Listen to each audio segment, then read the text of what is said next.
Capítulo 2. Tengo. Uma ideia inusitada.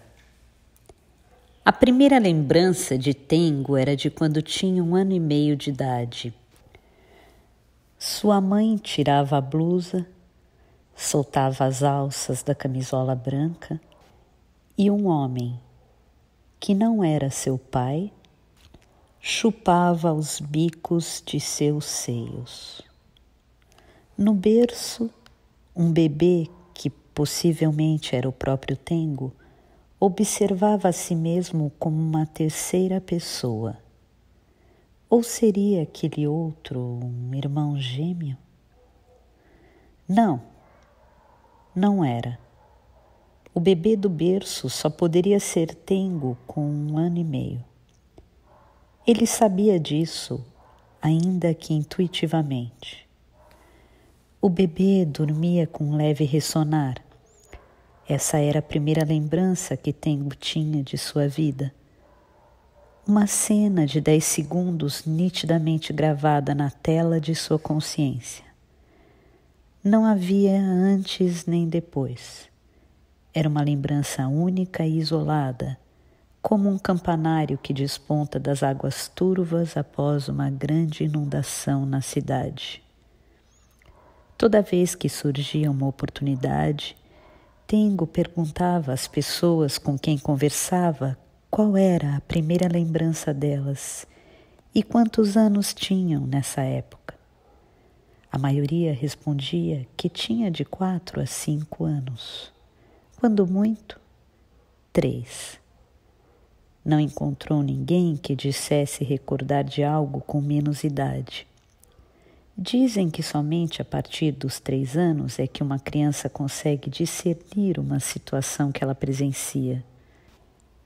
Antes, todas as cenas que passam diante de seus olhos são caóticas e incompreensíveis. O mundo é como uma papa de arroz, sem estrutura óssea, difícil de pegar. As cenas passam como do lado de fora da janela, sem que a mente as registre.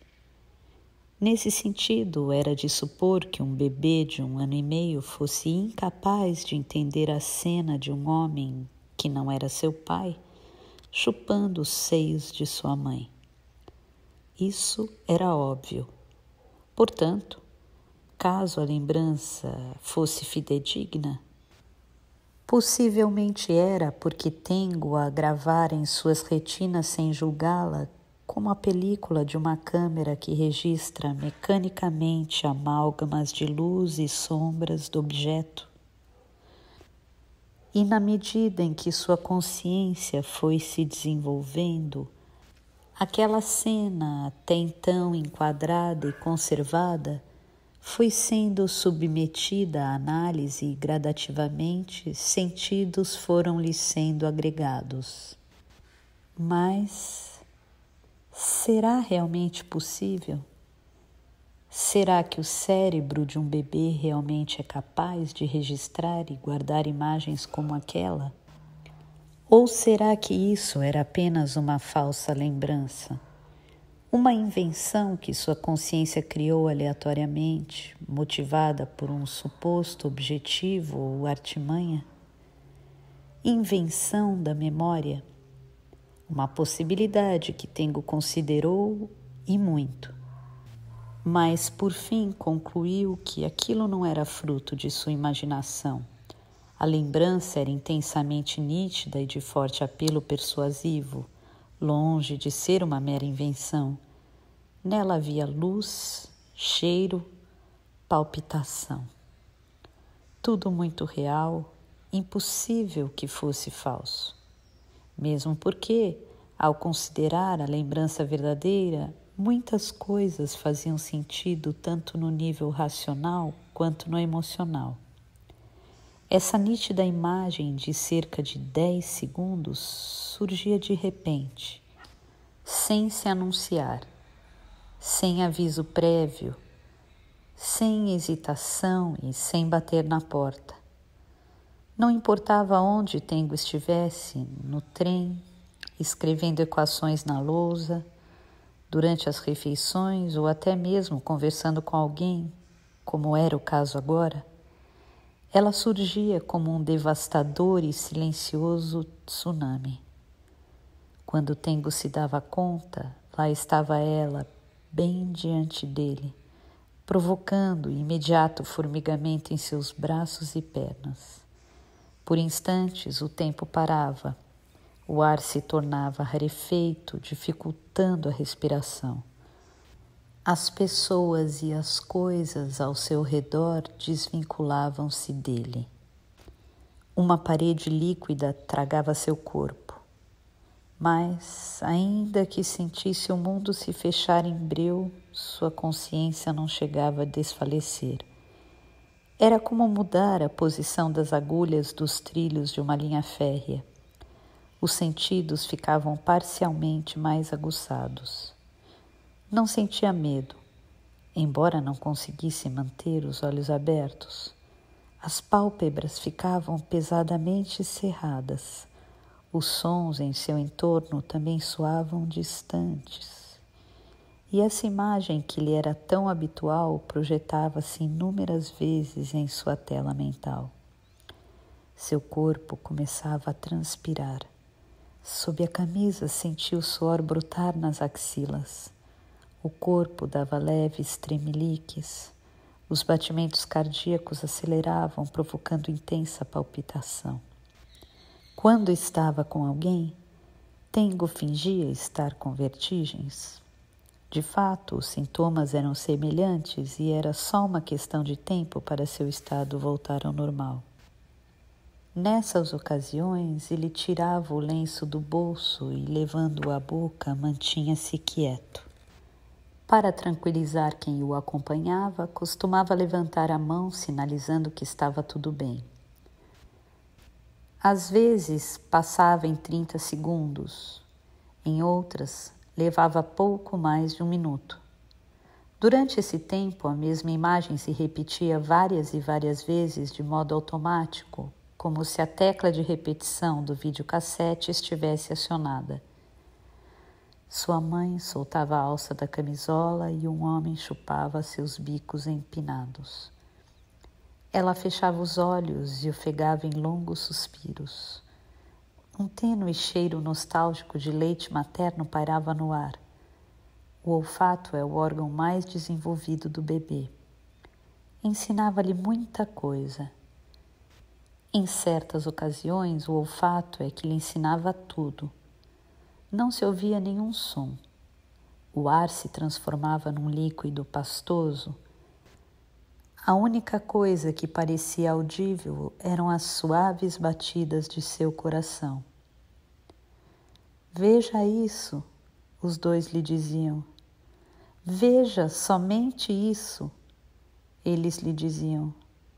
Você está aqui, não tem para onde ir, diziam eles. Mensagem que se repetia várias e várias vezes. Veja isso, os dois lhe diziam. Veja somente isso, eles lhe diziam.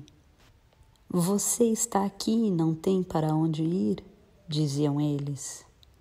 Mensagem que se repetia várias e várias vezes. Dessa vez o ataque demorou a passar. Tengo mantinha os olhos fechados e, como de costume, segurava o lenço sobre a boca, mordendo-o com força. Ele não saberia dizer quanto tempo durou. O único jeito de sabê-lo era por meio da exaustão física que sentia após o ataque. Seu corpo estava muito fatigado. Era a primeira vez que sentia tamanha exaustão. Levou tempo até poder abrir novamente os olhos. Os sentidos queriam despertar o quanto antes, mas seus músculos e órgãos ofereciam resistência. Ele se sentia como um animal em hibernação que, confundindo a estação, despertara antes do previsto. Ei! Tengo! Alguém o chamava havia algum tempo.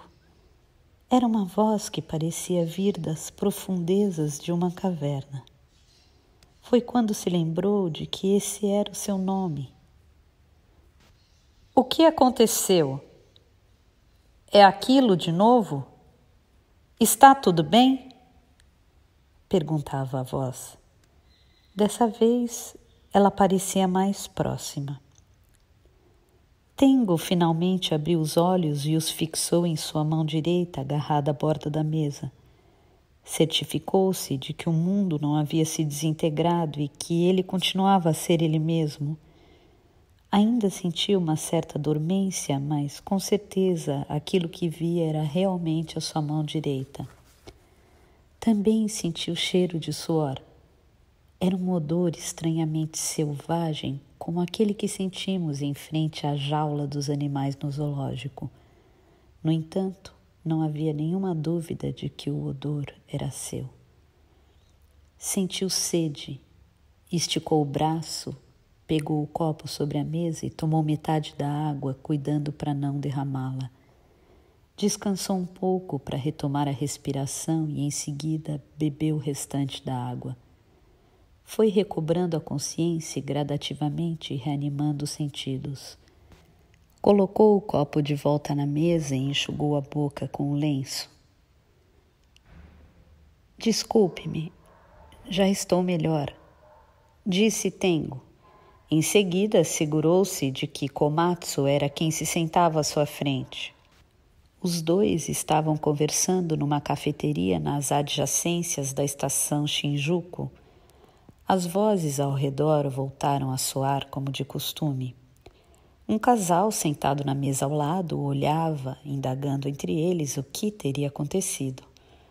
A garçonete estava em pé ao lado da mesa, parecendo apreensiva, possivelmente temerosa de que ele vomitasse no assento. Tengo ergueu o rosto e sorriu para ela, na tentativa de acalmá-la. Por acaso isso é algum tipo de ataque? Perguntou Komatsu. Não é nada grave, é como uma vertigem, se bem que um pouco mais intensa, explicou Tengo. Sua voz não soava como a sua, mas já estava bem parecida. Se isso acontecer quando estiver dirigindo, é um perigo, disse Komatsu olhando para Tengo. Eu não dirijo. É melhor. Um amigo meu, que é alérgico a pólen de cedros, começou a espirrar enquanto dirigia e acabou batendo no poste. Mas, no seu caso, não se trata de espirros. Na primeira vez que te vi assim, confesso que fiquei assustado, mas como é a segunda vez, a gente não se assusta tanto. Sinto muito. Tengo pegou a xícara de café e tomou um gole. Não sentiu gosto de nada, era como engolir um líquido morno. Quer que eu peça mais água? Perguntou Komatsu. Tengo recusou. Não precisa. Já estou melhor. Komatsu tirou do bolso do blazer um maço de Marlboro e acendeu um cigarro com os fósforos da cafeteria. Depois, lançou um rápido olhar ao seu relógio de pulso. O que é que estávamos conversando mesmo? Perguntou Tengo numa tentativa de retomar o assunto. Do que é que estávamos falando? Disse Komatsu olhando para o vazio enquanto tentava se lembrar. Ou talvez estivesse apenas fingindo tentar. Tengo não saberia dizer.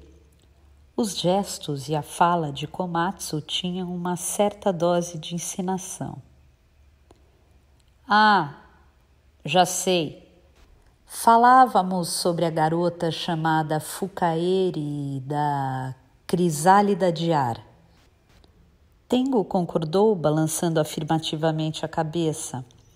Conversavam sobre Fukaeri e a Crisálida de Ar. Tengo começara a falar disso com Komatsu quando, de repente, sofrera o ataque e tivera de interromper a conversa. Tengo tirou da maleta um calhamaço, uma cópia do texto e deixou-o sobre a mesa. Em seguida, colocou as mãos sobre os papéis para sentir, através do toque, a certeza de que tudo estava ali. Como já te falei rapidamente pelo telefone, o principal mérito da crisálida de ar é o fato de ela não imitar ninguém.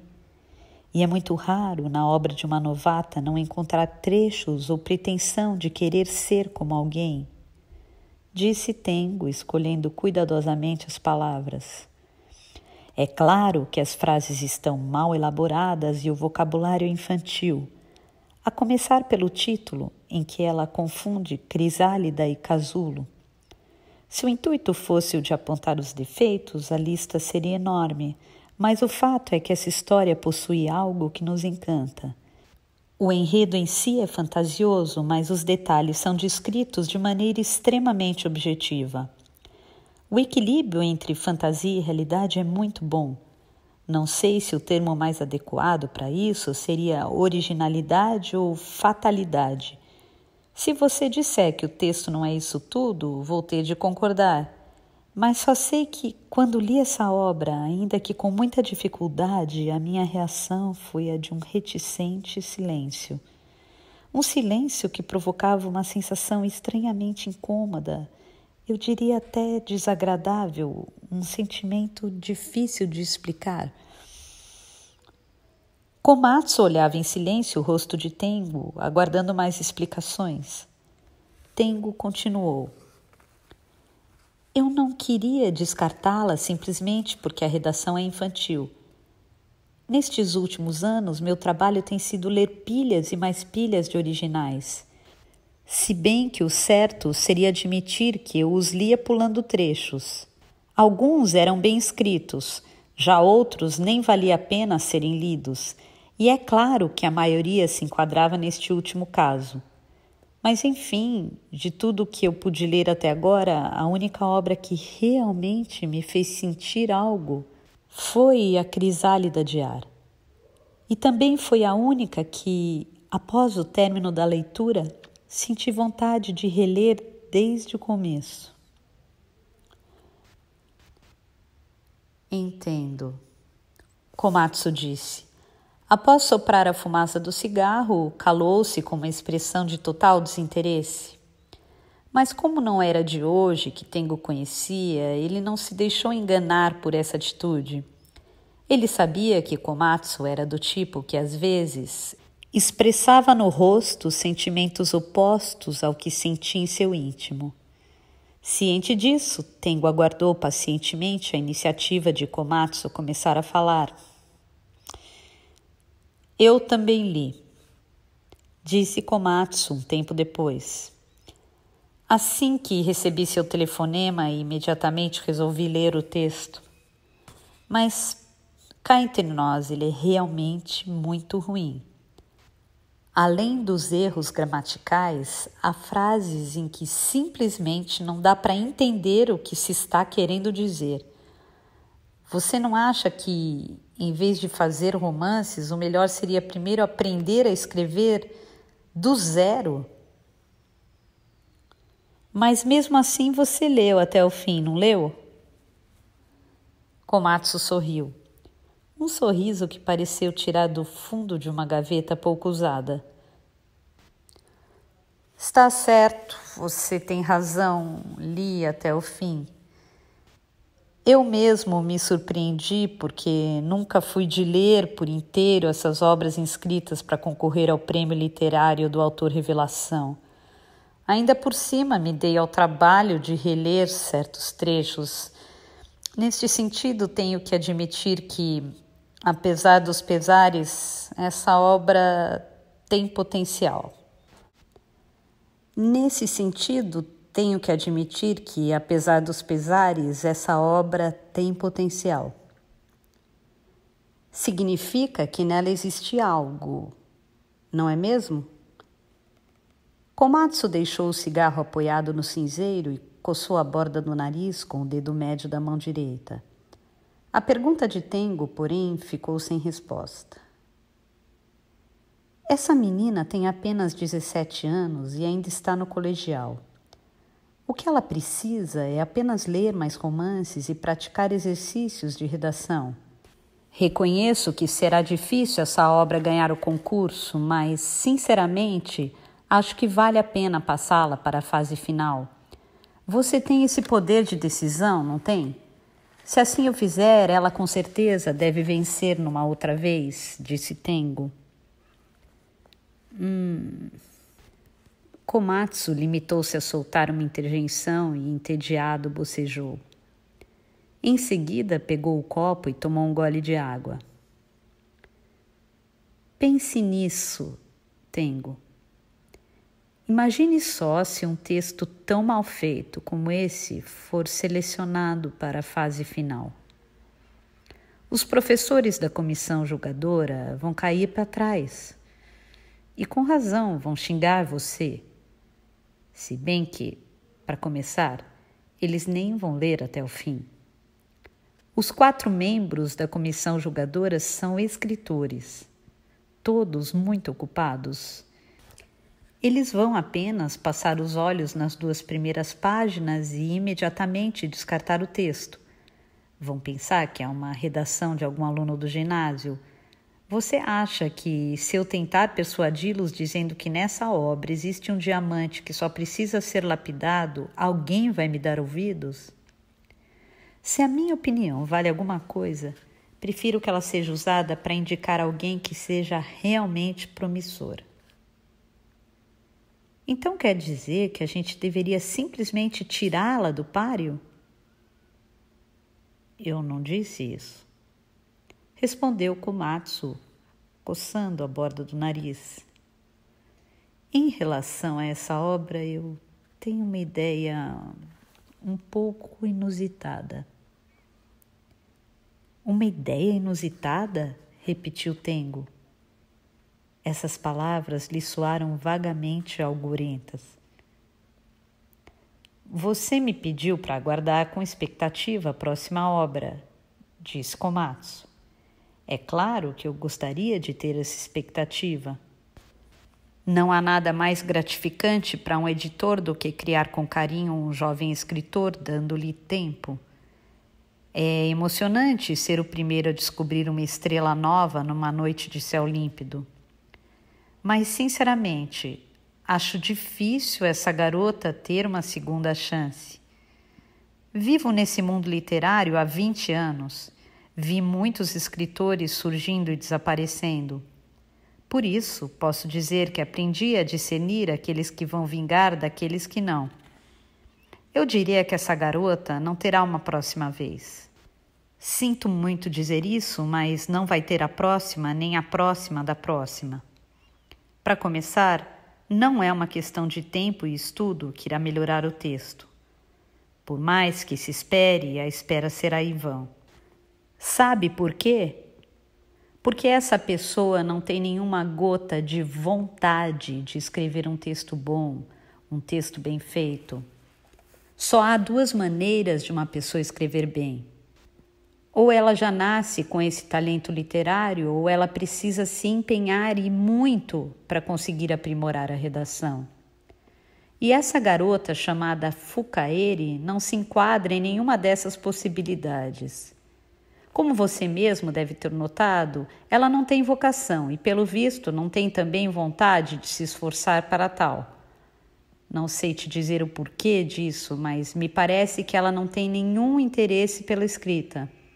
Só que uma coisa é certa, vontade de contar uma história ela tem. E essa vontade é extremamente forte. Isso eu tenho que reconhecer. E foi essa vontade, expressa de forma espontânea, que te fisgou e igualmente me fez ler a história até o fim. De certa forma, é realmente admirável. Mas, apesar disso, como escritora, ela não tem futuro. As chances de vingar como escritora são praticamente nulas. Sei que estou te decepcionando, mas essa é a minha opinião. Tengo pensou no que acabara de ouvir. Precisava admitir que, de alguma forma, Komatsu tinha razão. Afinal, era a intuição de um editor. Mas não seria nada mal dar uma chance a ela, não acha? Perguntou Tengo. Você quer dizer jogá-la na água para ver se ela nada ou afunda? Simplificando, é isso. Até hoje, fui responsável pela morte literária de muita gente. Não quero ver mais gente se afogando. E a minha situação? Você, pelo menos, está se esforçando, disse Komatsu, escolhendo as palavras. Para mim, é uma qualidade. Você tem uma postura extremamente humilde em relação ao ato de escrever. Sabe por quê? Porque você gosta de escrever. Isso também é algo que valorizo em você. Gostar de escrever é muito importante para quem quer se tornar um escritor, sabia? Mas isso não é tudo. É claro que não é tudo. É preciso ter algo especial. Eu sou da opinião de que uma obra precisa, no mínimo, ter algo de imprevisível. O que mais valorizo, especialmente num romance, são essas coisas que eu não consigo prever. Quando leio algo que facilmente consigo desvendar, perco totalmente interesse. Parece óbvio, não parece? Nada mais natural. Após manter-se em silêncio por um tempo, Tengo perguntou: nesse texto de Fukaeri, você encontrou algo que possa chamar de imprevisível? Ah, com certeza! Essa garota possui algo muito especial. Não sei exatamente o que é, mas ela tem. Disso eu tenho certeza. Não só eu, mas você também. É tão óbvio que qualquer um consegue ver. É como ver a fumaça de uma fogueira numa tarde sem vento, mas quer saber? O que essa garota possui é algo que ela não consegue carregar sozinha. Se a jogarmos na água, não vai conseguir vir à tona. Isso mesmo, respondeu Komatsu. E é por isso que você não vai deixá-la para a seleção final. Aí é que está, disse Komatsu para em seguida entortar levemente a boca e cruzar as mãos sobre a mesa. Agora chegou o momento de eu escolher cuidadosamente as palavras. Tengo pegou a xícara de café e, após olhar o conteúdo que ainda restava nela, recolocou-a sobre a mesa. Komatsu continuava quieto. Tengo resolveu quebrar o silêncio. Aquilo de você dizer que tem uma ideia um pouco inusitada se encaixa aqui, não é? Komatsu esboçou um sorriso e concordou, balançando lentamente a cabeça, como um professor que se sente satisfeito em ter à frente um aluno exemplar. É isso mesmo. Komatsu esboçou um sorriso e concordou, balançando lentamente a cabeça, como um professor que se sente satisfeito em ter à frente um aluno exemplar. É isso mesmo. Komatsu era um tipo de homem difícil de entender. Era uma pessoa impenetrável que não revelava no rosto ou no tom de voz o que realmente pensava ou sentia. E ele próprio parecia se divertir com esse seu jeito de envolver as pessoas numa nuvem de fumaça. Tinha um raciocínio rápido. Decidia tudo à sua maneira, sem se importar com a opinião alheia. Evitava exibicionismos desnecessários, embora fosse um homem de muitas leituras e dono de um vasto e minucioso conhecimento sobre várias áreas do saber. Além de todo esse conhecimento, tinha intuição e olho clínico para revelar pessoas e obras literárias. Havia, de certo, uma dose de preconceito em suas avaliações, mas, segundo ele, o preconceito era um elemento importante para se apurar a verdade. Era um homem de poucas palavras e não gostava de dar muitas explicações, mas, quando necessário, expressava a sua opinião de modo racional e inteligente. Se a situação exigisse, tornava-se uma pessoa contundente. Conseguia descobrir o ponto fraco de cada um e, em questão de segundos, colocava o dedo na ferida usando poucas palavras. Tanto em relação às pessoas quanto às obras, o que realmente pesava era a sua opinião pessoal, e, nesse sentido, a quantidade de pessoas e obras rejeitadas era muito maior do que as que costumava aprovar. É claro que muitos não simpatizavam com ele. Isso era, no entanto, algo que ele próprio desejava. Do ponto de vista de Tengo, Komatsu era um homem que gostava de se isolar e que se divertia com o fato de as pessoas o evitarem ou mesmo o odiarem abertamente. Ele partia do princípio de que, num ambiente agradável, não era possível desenvolver um espírito aguçado. Komatsu era 16 anos mais velho que Tengo e estava para completar 45 anos. Construíra sua carreira como editor de revista literária e, além de ser muito conhecido em seu meio, era também considerado muito talentoso. Mas, de sua vida pessoal, ninguém sabia absolutamente nada. Ele jamais comentava assuntos pessoais com os colegas de trabalho. Portanto, Tengo não sabia nada sobre ele, onde nascera, onde crescera, nem onde morava atualmente. A conversa podia se estender por horas, mas jamais se tocava nesse assunto. O que deixava as pessoas intrigadas era que, apesar de Komatsu causar uma má impressão à primeira vista, de não criar vínculos de amizade e ainda por cima assumir uma postura de desprezo em relação aos círculos literários, ele sempre arranjava algum texto original ou, se necessário, conseguia obras de escritores famosos. E não foram poucas as vezes em que a revista só conseguiu alcançar notoriedade graças a ele. Diante disso, independentemente de as pessoas o detestarem, ele continuava sendo respeitado.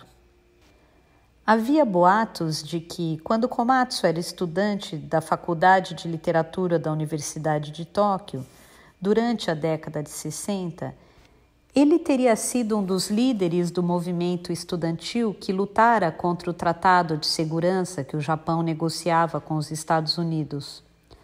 Comentavam também que, durante a manifestação, quando Michiko Kamba foi morta pela força policial, Komatsu, que estava por perto, também sofreu ferimentos, ainda que leves. Tengo não sabia se isso era verdade, mas, de certa forma, os boatos pareciam procedentes. Komatsu era alto, magro, tinha uma boca exageradamente grande e, em contraste com o nariz, extremamente pequeno. Seus braços e suas pernas eram compridos e as pontas dos dedos eram manchadas de nicotina. Sua aparência lembrava os revolucionários decadentes típicos dos romances russos do século XIX. Dificilmente ria, mas quando dava risada, todo o seu corpo parecia sorrir. Mas nem por isso parecia feliz. A sua risada lembrava de um velho feiticeiro prestes a revelar uma profecia funesta. Era aciado e se vestia bem, mas suas roupas eram todas muito parecidas, como se dissesse ao mundo que não se importava com o vestuário. Blazer de tecido de lã axadrezado, camisa polo verde claro ou camisa branca de algodão Oxford, sem gravata, calça cinza e sapato de camurça. Isso era uma espécie de uniforme para ele. Dava até para imaginar a meia dúzia de blazers de 3 botões com pequenas variações de cor, tecido e padronagem, todos bem escovados e pendurados no closet de sua casa. E não seria de admirar se, para distingui-los, eles fossem devidamente numerados. Os fios de cabelo eram duros como arame e começavam a ficar grisalhos no alto da cabeça. Seus cabelos emaranhados cobriam suas orelhas e era interessante notar que ele sempre os mantinha no mesmo comprimento. De quem deveria ter ido ao barbeiro na semana passada. Tengo não sabia como isso era possível. De vez em quando, os olhos de Komatsu brilhavam intensamente como estrelas reluzentes no céu de inverno. e se por algum motivo se calava, mantinha-se em silêncio como uma rocha no lado escuro da lua. A sua inexpressividade era tanta que dava a impressão de que perdera totalmente o calor corporal. Tengo conhecera Komatsu cerca de 5 anos atrás. Foi quando participara e fora escolhido para a fase final de um concurso literário promovido pela revista da qual Komatsu era editor. Komatsu telefonou-lhe dizendo que queria conversar. Os dois marcaram um encontro num café em Shinjuku, o mesmo em que eles estavam agora. Naquela ocasião, Komatsu comentara que seria difícil ele ganhar o concurso. E realmente não ganhou. Mas disse também que tinha gostado muito da obra e adicionara: "Não quero me gabar, mas sabia que não é sempre que digo isso para alguém." Naquela época, Tengo não sabia, mas depois descobriu que de fato era verdade. Por isso, quando você terminar de escrever a próxima obra, prometa que serei o primeiro a ler, disse Komatsu. Tengo respondeu que o faria. Komatsu quis conhecer melhor quem era Tengo, que tipo de educação tivera e onde trabalhava. Tengo procurou ser sincero em suas respostas. Disse que tinha nascido e crescido na cidade de Ishikawa, província de Chiba, que a mãe morrera de uma doença pouco depois de ele nascer, ou pelo menos foi o que seu pai lhe dissera. Não tinha irmãos. O pai não se casou de novo e o criou sozinho. Ele era cobrador da emissora NHK, mas atualmente estava internado numa casa de saúde localizada na região sul de Chiba, na península de Bozo, diagnosticado com mal de Alzheimer. Tengo se formara na Universidade de Tsukuba, num curso de nome ligeiramente estranho, especialização em ciências naturais e matemática. Era professor de matemática numa escola preparatória de Yoyogi e escrevia romances. Ao se formar, tinha a opção de lecionar numa escola secundária de sua província, mas preferiu dar aulas no cursinho, pela flexibilidade de horário. Ele morava sozinho numa kitnet no bairro de Koenji. Ele próprio ainda não tinha certeza se realmente queria se tornar um escritor profissional. Também não sabia se tinha vocação para tanto. A única certeza era de que não conseguia ficar um dia sequer sem escrever. Escrever era como respirar. Komatsu escutava em silêncio o que Tengo dizia sem interrompê-lo. Não se sabe o motivo, mas Komatsu parecia ter simpatizado com Tengo. Tengo era grande e robusto. Do ginásio à faculdade, sempre fora o atleta principal do time de judô, e tinha olhos de um agricultor que acorda cedo. O cabelo curtinho, a pele bronzeada e as orelhas arredondadas e amassadas como couve-flor não condiziam com a imagem de um jovem entusiasta da literatura, muito menos com a de um professor de matemática. Esse poderia ser um dos motivos de Komatsu ter gostado dele. Komatsu esboçou um sorriso e concordou, balançando lentamente a cabeça, como um professor que se sente satisfeito em ter à frente um aluno exemplar. É isso mesmo. Komatsu era um tipo de homem difícil de entender. Era uma pessoa impenetrável que não revelava no rosto ou no tom de voz o que realmente pensava ou sentia. E ele próprio parecia se divertir com esse seu jeito de envolver as pessoas numa nuvem de fumaça. Tinha um raciocínio rápido. Decidia tudo à sua maneira, sem se importar com a opinião alheia. Evitava exibicionismos desnecessários, embora fosse um homem de muitas leituras e dono de um vasto e minucioso conhecimento sobre várias áreas do saber. Além de todo esse conhecimento, tinha intuição e olho clínico para revelar pessoas e obras literárias. Havia, de certo, uma dose de preconceito em suas avaliações, mas, segundo ele, o preconceito era um elemento importante para se apurar a verdade. Era um homem de poucas palavras e não gostava de dar muitas explicações. mas quando necessário expressava sua opinião de modo racional e inteligente. Se a situação exigisse, tornava-se uma pessoa contundente. Conseguia descobrir o ponto fraco de cada um e, em questão de segundos, colocava o dedo na ferida usando poucas palavras. Tanto em relação às pessoas quanto às obras, o que realmente pesava era a sua opinião pessoal, e, nesse sentido, a quantidade de pessoas e obras rejeitadas era muito maior do que as que costumava aprovar. É claro que muitos não simpatizavam com ele. Isso era, no entanto, algo que ele próprio desejava. Do ponto de vista de Tengo, Komatsu era um homem que gostava de se isolar e que se divertia com o fato de as pessoas o evitarem ou mesmo o odiarem abertamente. Ele partia do princípio de que, num ambiente agradável, não era possível desenvolver um espírito aguçado. Komatsu era 16 anos mais velho que Tengo e estava para completar 45 anos. Construíra sua carreira como editor de revista literária e, além de ser muito conhecido em seu meio, era também considerado muito talentoso. Mas, de sua vida pessoal, ninguém sabia absolutamente nada. Ele jamais comentava assuntos pessoais com os colegas de trabalho. Portanto, Tengo não sabia nada sobre ele, onde nascera, onde crescera, nem onde morava atualmente. A conversa podia se estender por horas, mas jamais se tocava nesse assunto.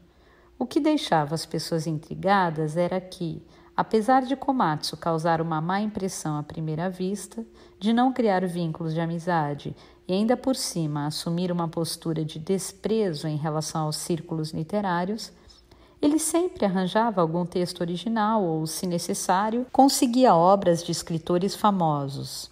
E não foram poucas as vezes em que a revista só conseguiu alcançar notoriedade graças a ele. Diante disso, independentemente de as pessoas o detestarem, ele continuava sendo respeitado. Havia boatos de que, quando Komatsu era estudante da Faculdade de Literatura da Universidade de Tóquio, durante a década de 60, ele teria sido um dos líderes do movimento estudantil que lutara contra o Tratado de Segurança que o Japão negociava com os Estados Unidos. Comentavam também que, durante a manifestação, quando Michiko Kamba foi morta pela força policial, Komatsu, que estava por perto, também sofreu ferimentos, ainda que leves. Tengo não sabia se isso era verdade, mas, de certa forma, os boatos pareciam procedentes.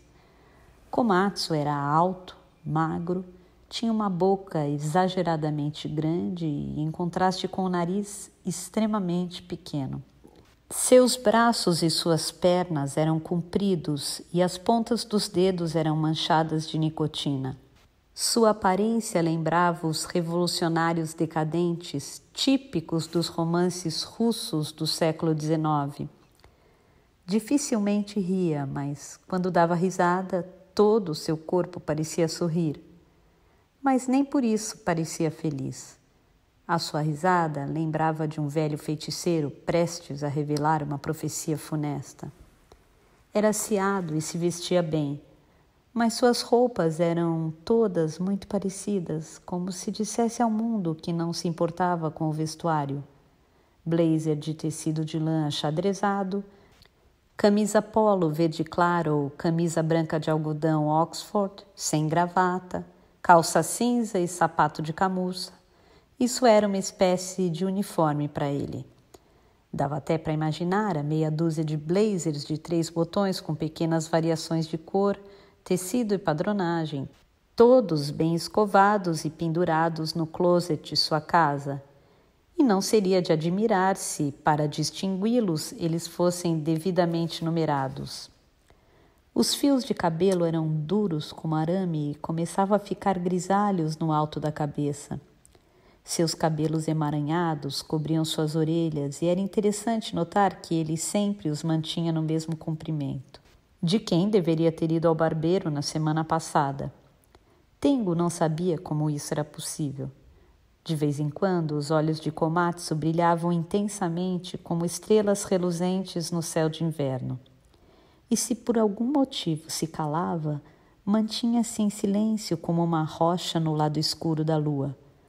A sua inexpressividade era tanta que dava a impressão de que perdera totalmente o calor corporal. Tengo conhecera Komatsu cerca de 5 anos atrás.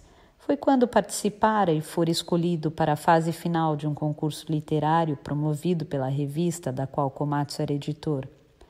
Komatsu telefonou-lhe dizendo que queria conversar.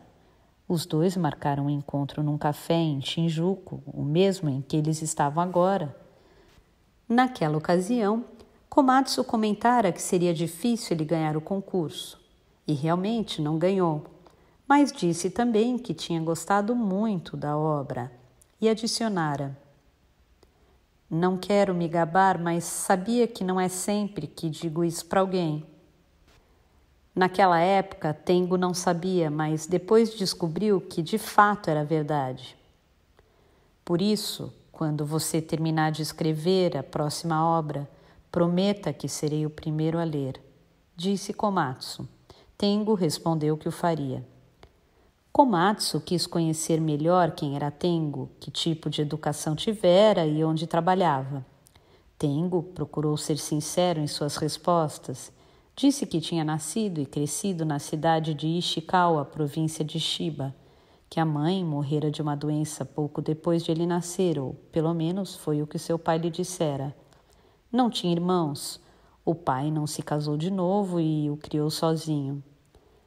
Ele era cobrador da emissora NHK, mas atualmente estava internado numa casa de saúde localizada na região sul de Chiba, na península de Bozo, diagnosticado com mal de Alzheimer. Tengo se formara na Universidade de Tsukuba, num curso de nome ligeiramente estranho, especialização em ciências naturais e matemática. Era professor de matemática numa escola preparatória de Yoyogi e escrevia romances.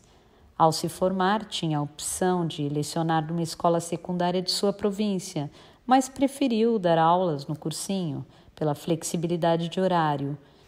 Ele morava sozinho numa kitnet no bairro de Koenji. Ele próprio ainda não tinha certeza se realmente queria se tornar um escritor profissional. Também não sabia se tinha vocação para tanto. A única certeza era de que não conseguia ficar um dia sequer sem escrever. Escrever era como respirar.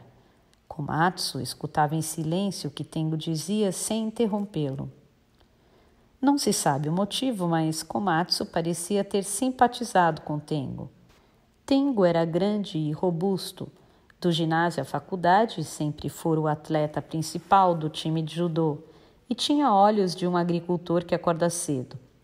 O cabelo curtinho, a pele bronzeada e as orelhas arredondadas e amassadas como couve-flor não condiziam com a imagem de um jovem entusiasta da literatura, muito menos com a de um professor de matemática. Esse poderia ser um dos motivos de Komatsu ter gostado dele. O cabelo curtinho, a pele bronzeada e as orelhas arredondadas e amassadas como couve-flor não condiziam com a imagem de um jovem entusiasta da literatura, muito menos com a de um professor de matemática. Esse poderia ser um dos motivos de Komatsu ter gostado dele. Toda vez que Tengo escrevia algo novo, ele levava o texto para Komatsu. Ele o lia e tecia comentários. Tengo revisava o texto, levando em consideração seus conselhos. Terminada a revisão, Tengo novamente levava o texto para Komatsu. E este, mais uma vez, dava instruções. Era como um treinador que levanta o nível da barra gradativamente. Certo dia, Komatsu comentou: "No seu caso, pode ser que demore um pouco. Mas não é preciso ter pressa. Continue escrevendo diariamente com essa mesma determinação. Não jogue nada fora. Guarde tudo o que escreveu, pois mais para frente poderá ser útil." E Tengo respondia que faria isso. Komatsu passava alguns textos curtos para Tengo redigir. Texto sem assinatura para uma revista feminina publicada pela editora em que Komatsu trabalhava. Eram textos variados, respostas do editor, pequenos artigos comentando filmes, lançamentos de livros e até mesmo a elaboração do horóscopo. Suas previsões, escritas conforme lhe vinham à cabeça, conquistaram a fama de serem certeiras. Um dia, ao escrever: "Cuidado, esta manhã ocorrerá um terremoto." Realmente, naquela manhã, ocorrera um grande terremoto.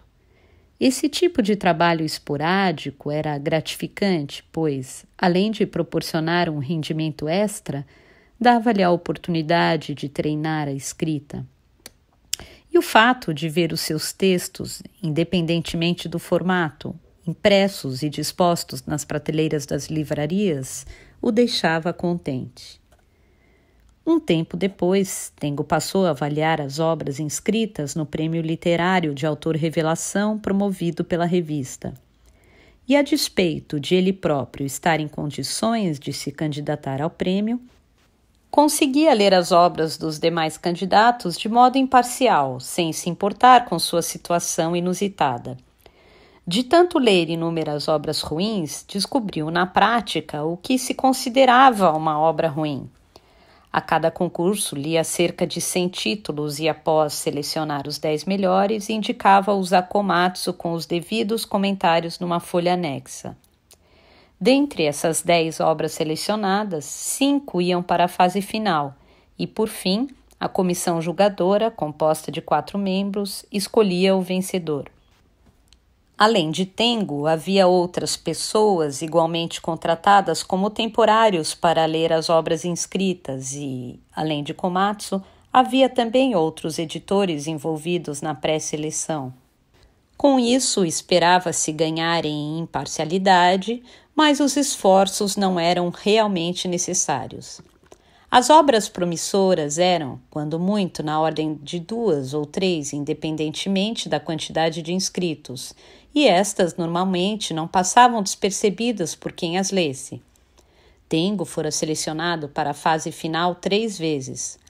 Logicamente, ele não escolhia a sua própria obra, mas os outros 2 encarregados da primeira leitura e o próprio Komatsu, chefe do departamento editorial, eram os que se incumbiam de selecioná-lo.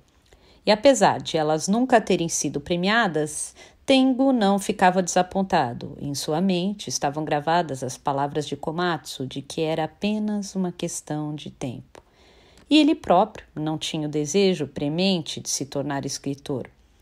Se Tengo programasse bem as aulas do curso, sobravam 4 dias livres por semana para fazer o que bem entendesse. Ele lecionava nessa escola havia 7 anos, e entre os alunos a sua reputação era muito boa. Suas aulas eram essencialmente centradas no assunto principal e costumava tirar todas as dúvidas rapidamente, sem rodeios. O que o deixou realmente surpreso foi descobrir que tinha talento para se comunicar. Sabia explicar bem, sua voz era agradável e suas piadas animavam a sala. Antes de começar a lecionar, ele achava que não levava jeito para falar em público, e mesmo hoje, ao conversar com alguém, costumava ficar nervoso e, não raro, tinha dificuldade de encontrar as palavras. Em grupos menores, ele sempre acabava assumindo o papel de ouvinte.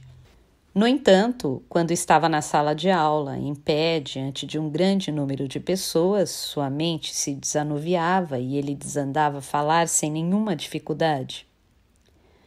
O ser humano é mesmo imprevisível. Ele pensava com seus botões. Tengo não tinha queixas quanto ao salário. Não que ele ganhasse muito, mas a escola remunerava de acordo com a competência do professor. Periodicamente, a escola fazia uma avaliação com os alunos e, no caso de o professor ser bem cotado, o salário também se tornava maior. A escola temia perder um professor excelente para algum concorrente. E, de fato, um headhunter já o havia procurado. Nas escolas comuns, as coisas não corriam da mesma forma. Além de o salário ser escalonado por tempo de serviço, A vida pessoal dos professores também era monitorada pelos supervisores e itens como capacidade e popularidade não tinham nenhum valor. Tengo gostava de trabalhar na escola preparatória.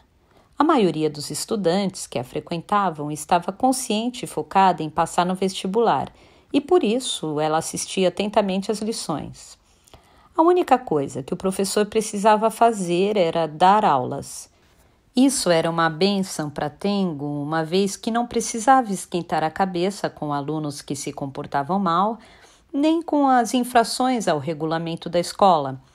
Nesse sentido, bastava ele dar as aulas e ensiná-los a solucionar os problemas de matemática.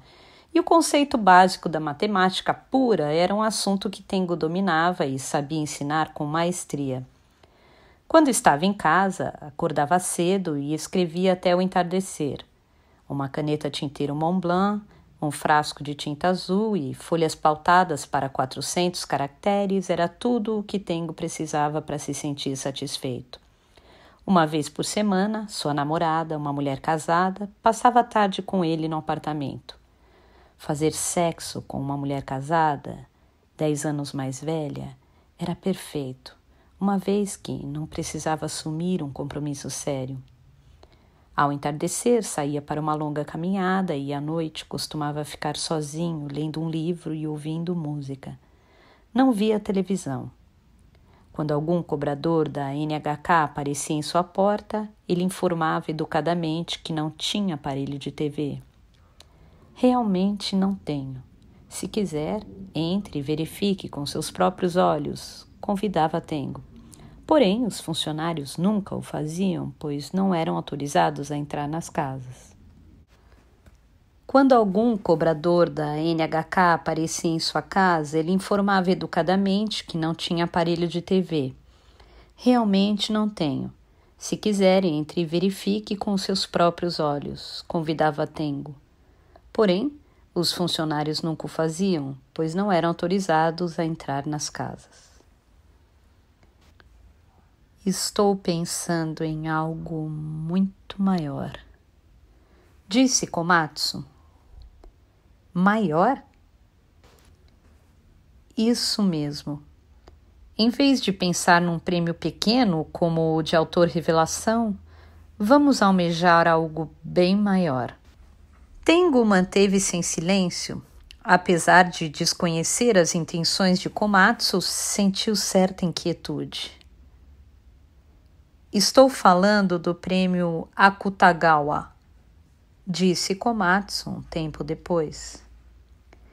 Prêmio Akutagawa? Tengo repetiu como se estivesse escrevendo as palavras na areia úmida com um bastão seco. Prêmio Akutagawa. Até uma pessoa desligada como você já deve ter ouvido falar nele, não é? Vive saindo nas manchetes dos jornais e dos noticiários da TV. Não sei se estou entendendo direito, mas por acaso estamos falando da Fukaeri? É claro que estamos. Estamos falando da Fukaeri e da crisálida de ar. Pelo que eu saiba, é disso que estamos falando. Tengo mordia os lábios enquanto tentava entender a lógica por trás daquilo. Mas até agora falávamos que o livro jamais conseguiria ganhar o prêmio de autor revelação e que do jeito que está não havia nenhuma chance, não é? Isso mesmo. Do jeito que está não há nenhuma chance. Isso é mais que óbvio. Tengo precisou de um tempo para pensar. Espera um pouco. Deixa eu ver se estou entendendo. Você está querendo dizer que pretende corrigir o texto original? Indagou Tengo. Não vejo outra saída. Quando uma obra é promissora, é comum que o editor peça para o candidato refazer o texto.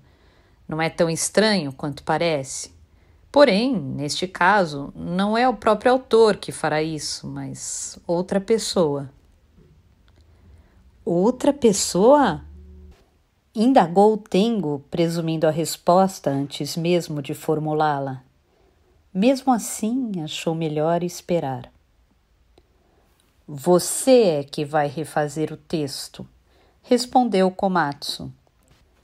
Tengo tentou encontrar palavras adequadas sem sucesso e, após suspirar, disse: Mas nesse caso não se trata apenas de revisão, é preciso reescrevê-lo todo, do começo ao fim, para que o livro fique coeso, não acha? Com certeza, é preciso refazer tudo, de cabo a rabo, mas a estrutura da história deverá ser mantida. E, na medida do possível, também se deve manter o estilo da narrativa. Praticamente todas as frases terão de ser substituídas. Seria como uma adaptação de uma versão original. Você ficará encarregado de reescrevê-la enquanto eu me encarrego da produção como um todo. Será que vai dar certo? Indagou Tengo consigo mesmo. Pois então, Komatsu pegou a colher de café e, como um maestro pega a batuta para reger os solistas, direcionou a colher na direção de Tengo. Essa garota Fukaeri possui algo de especial. Basta ler a Crisálida de Ar para perceber. É impressionante a capacidade que ela tem de imaginação. Mas, infelizmente, o texto dela não é bom. Aliás, é extremamente ruim.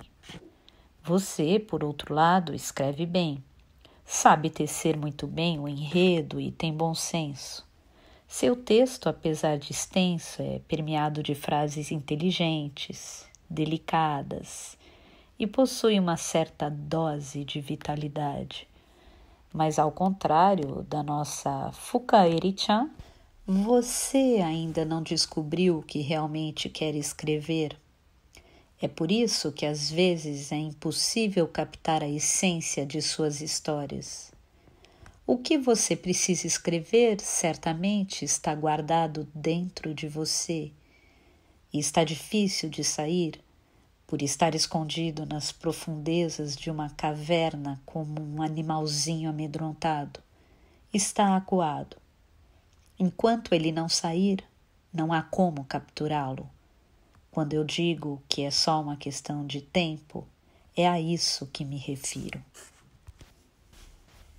Tengo mudou de posição, movendo desengonçadamente o corpo sobre a cadeira de vinil. Manteve-se em silêncio. A questão é simples, continuou Komatsu, balançando a colher de café com breves movimentos de um lado para o outro. Basta juntar vocês dois e criar um novo escritor. Você vai redigir um texto decente para a história mal escrita de Fukaeri. Uma combinação perfeita. E você é perfeitamente capaz de fazê-lo. Eu sempre te dei o meu apoio pessoal, não dei? De resto, deixe tudo por minha conta. Se unirmos nossas forças, o Prêmio Literário de Autor Revelação é peixe pequeno. Podemos almejar, isso sim, o Prêmio Akutakawa. Aprendi uma ou outra coisa nesse meio ao longo dos anos. Sei exatamente como devo agir nos bastidores. Com a boca entreaberta, Tengo observava Komatsu, que em seguida pousou a colher no pires e o barulho repercutiu exageradamente alto. Se por acaso ganharmos o prêmio Akutakawa, como é que fica depois? Perguntou Tengo após recuperar-se do susto. Ganhar o prêmio Akutakawa terá grande repercussão.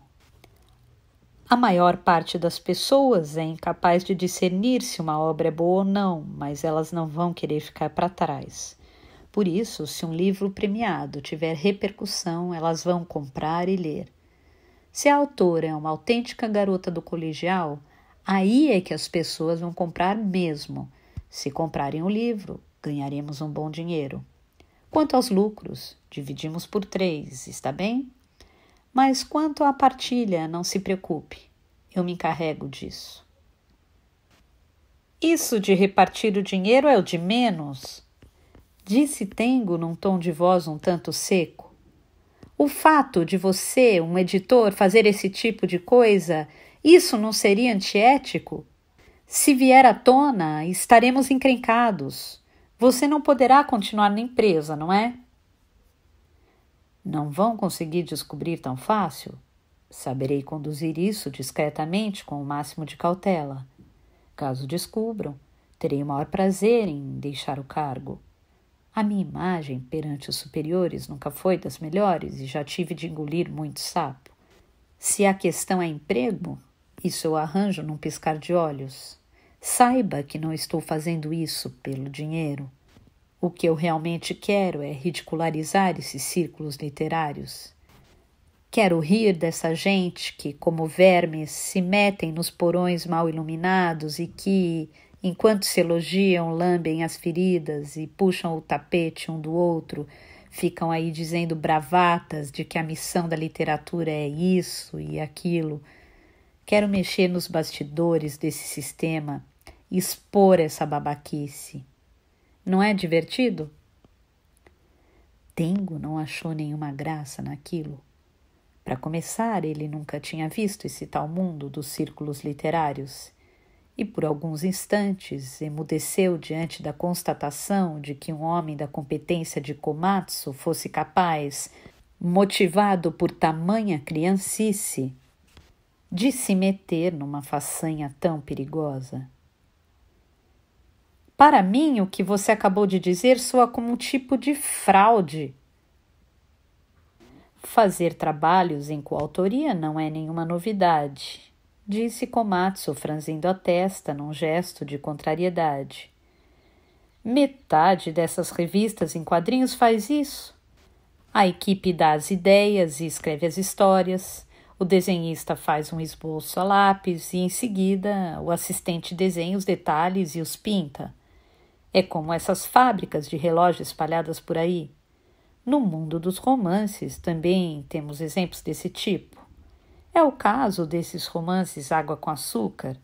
Muitos deles são feitos por autores contratados pela editora para escrever histórias que seguem um know-how previamente estabelecido pelos editores. Ou seja, é um sistema de divisão de trabalho. É assim que conseguem alimentar a produção em massa.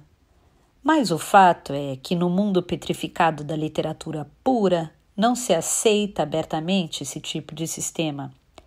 É por isso que, na prática, a estratégia é apresentar publicamente apenas a garota chamada Fukaeri.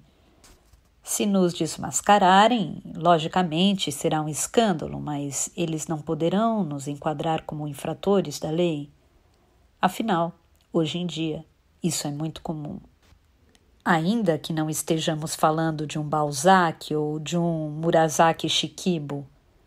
Veja bem, estamos falando de uma garota do colegial que escreveu um texto cheio de problemas e que, com a nossa ajuda, foi melhorado e se tornou uma obra digna de ser lida. O que há de errado nisso? Se a obra for de boa qualidade e ainda por cima conseguir proporcionar alegria a muitas pessoas, não está bom? Tengo pensou no que Komatsu havia acabado de dizer. Foi cauteloso na escolha das palavras. Se a obra for de boa qualidade e ainda por cima conseguir proporcionar alegria a muitas pessoas, não está bom? Tengo pensou no que Komatsu havia acabado de dizer. Foi cauteloso na escolha das palavras.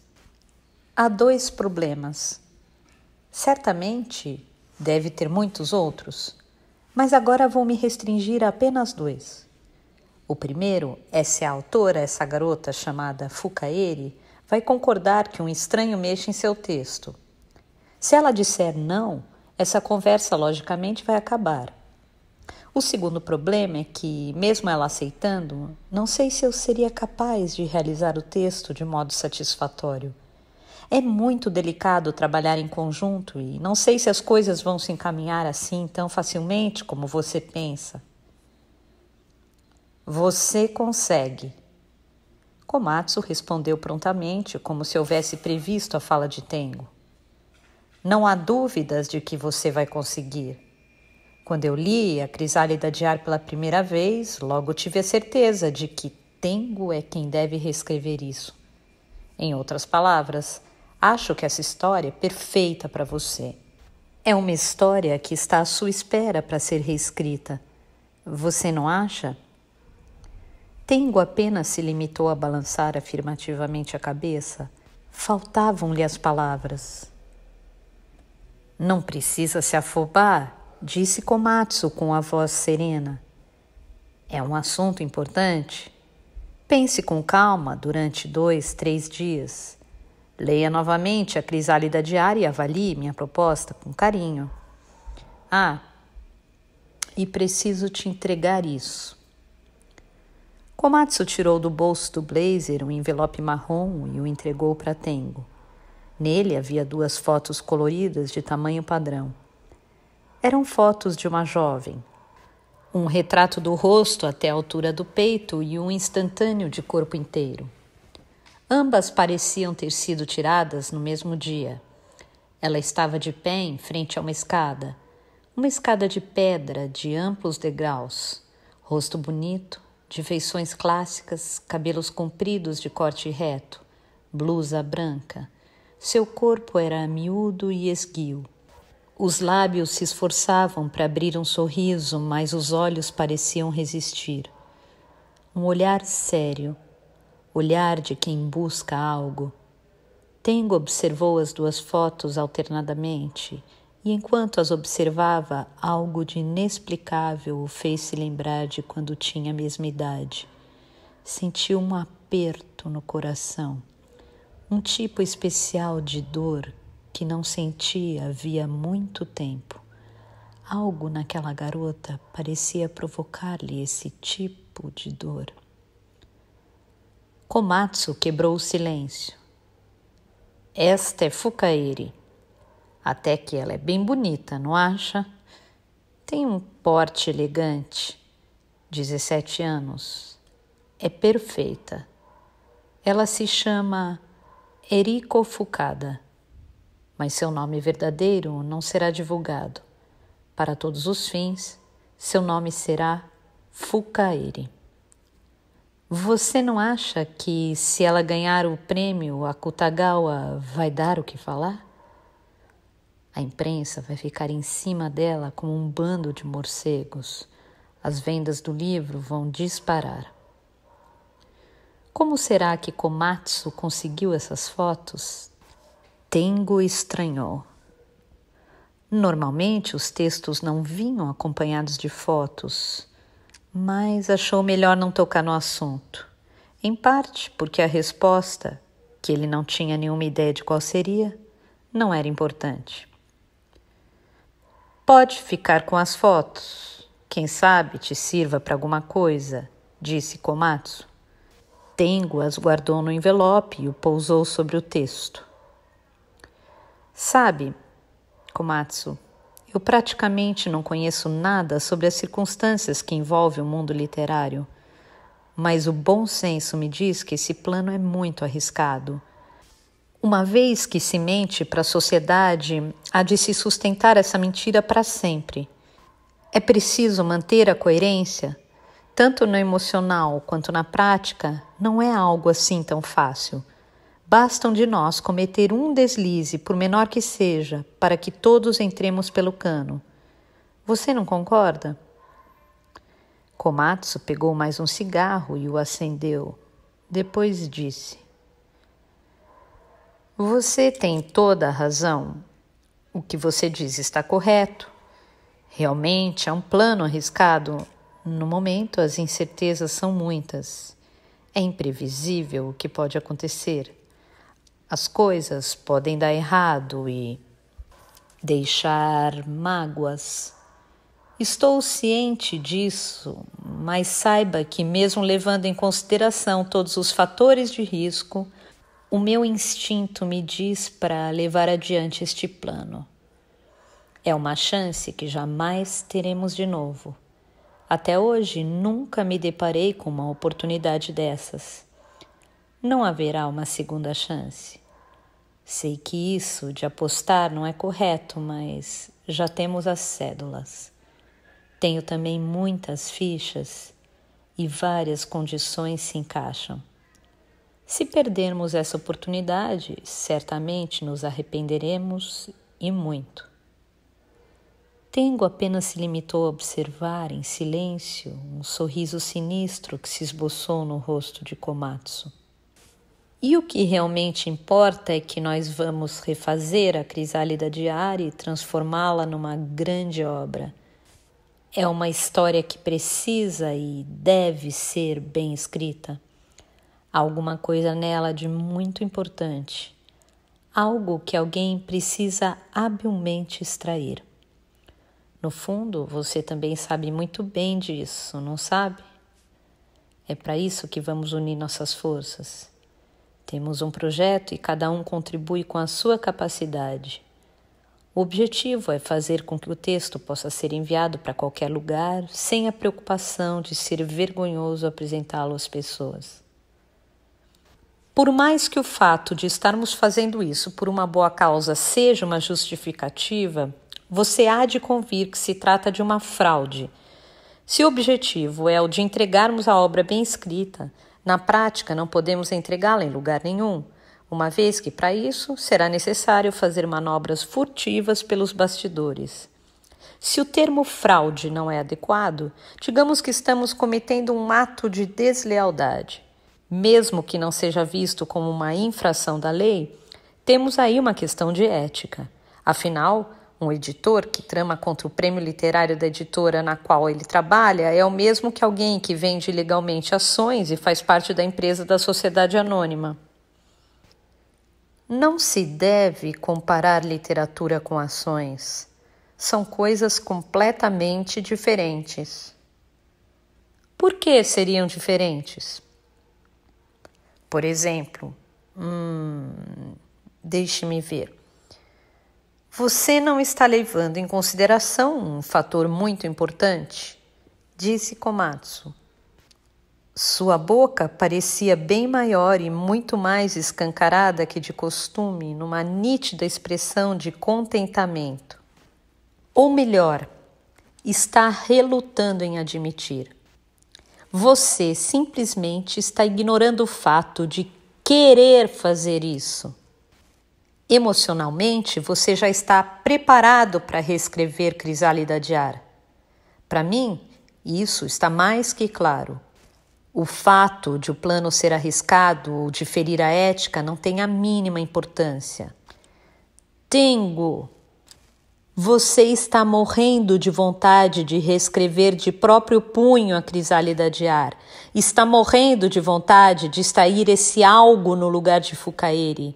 E é aí que existe a diferença entre a literatura e as ações. Bem ou mal, existem coisas que acontecem por motivações que vão além daquelas que o dinheiro traz. Volte para casa e descubra o que você realmente quer. Fique de frente para o espelho e observe atentamente o seu rosto. Você verá que isso que eu acabei de dizer já está escrito na sua cara. Tengo sentiu de repente o ar ao seu redor se tornar rarefeito. Olhou em torno num giro rápido. Será que aquela imagem voltaria? No entanto, não havia indícios de que aquilo aconteceria. A sensação da rarefação vinha de outro lugar. Tengo tirou o lenço do bolso e enxugou o suor da testa. Por que será que Komatsu sempre tinha razão?